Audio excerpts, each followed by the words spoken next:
Izi nkoko zose tugiye kubona muri ino video ni inkoko zisanzwe zimenyerewe ku masoko y'u Rwanda, inkoko zigiye zisanzwe zikunzwe cyane n'aborozi bagiye batandukanye hirya no hino mu gihugu. Izi nkoko rero tugiye kubonamo amoko agiye atandukanye ko mugiye muyabona muri aka gace kabanza kino video.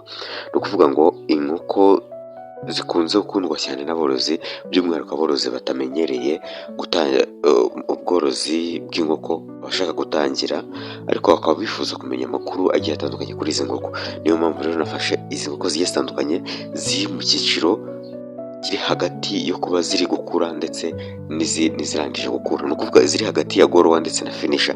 Zose uko mugiye kuzibona zifite amezi 4 y'imikurire, ziri hagati y'amezi 4 n'amezi 5.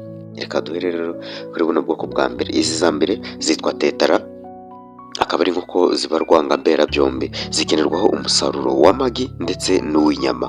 Zikora kimwe na saso rero akaba ari nayo turi bukurikizeho.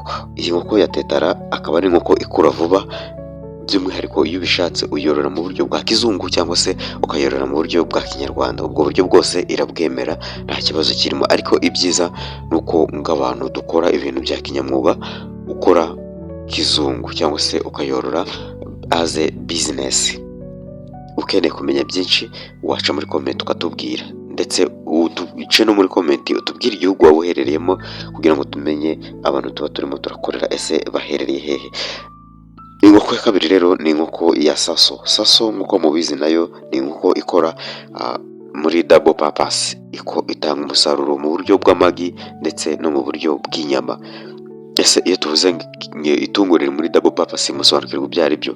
Ni ukuvuga ngo inkoko yagenewe umusaruro mu byiciro bibiri, hagati utanga inyama ndetse n'amagi. Ni ukuvuga ngo iyo nkoko iba ishobora gukura ikaba inkoko nini nk'uko murimo murazibona. Izi nkoko zose nk'uko nababwiye zifite amezi 4 zivutse.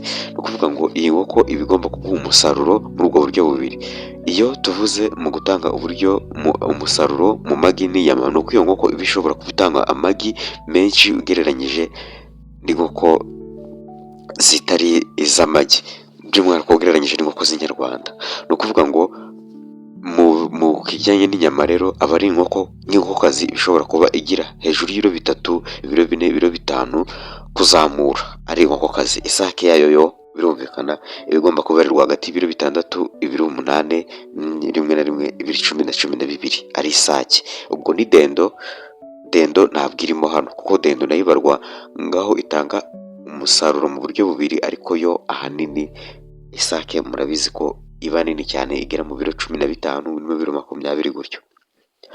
Iyi nkoko ya gatatu rero tugezeho nko muri kubona ni inkoko ya improved local, ntabwo ari inkoko y'inyarwanda, si n'inkoko ya kizungu, ziravanze, iri hagati aho ngaho. Iyi nayo akaba ari inkoko nziza cyane, kuko bajya kuyikora ngo bayikure mu bunyarwanda bayigire n'inzungu nyirizina, nuko ari ibyo barebyeho. Ni ukuvuga ngo rero nayo itanga umusaruro mu buryo twakita ngaho ari double purpose. Kuvuga ngo iyi nkoko rero ya kinyarwanda ariko ibarwa muri double purpose, ni ukuvuga ngo iba ivanze hagati y'ibyo bintu byombi. Akaba ari inkoko nziza, ntabwo ari ubwoko bwiza bw'inkoko, kuko buba bwifitemo resistance ku burwayi bugiye butandukanye ku kirere cyose wajyanamo. Ubu bwoko bwa kane rero nk'uko murimo murabubona hano, namwe murabuzi, izi tuzita broilers cyangwa se iz'inyama. Ahubwo namwe nimutubwire, izi murabona zimaze igihe kingana iki zivutse? Muce muri comment mutubwire ngo iyi nkoko urabona imaze igihe kingana iki.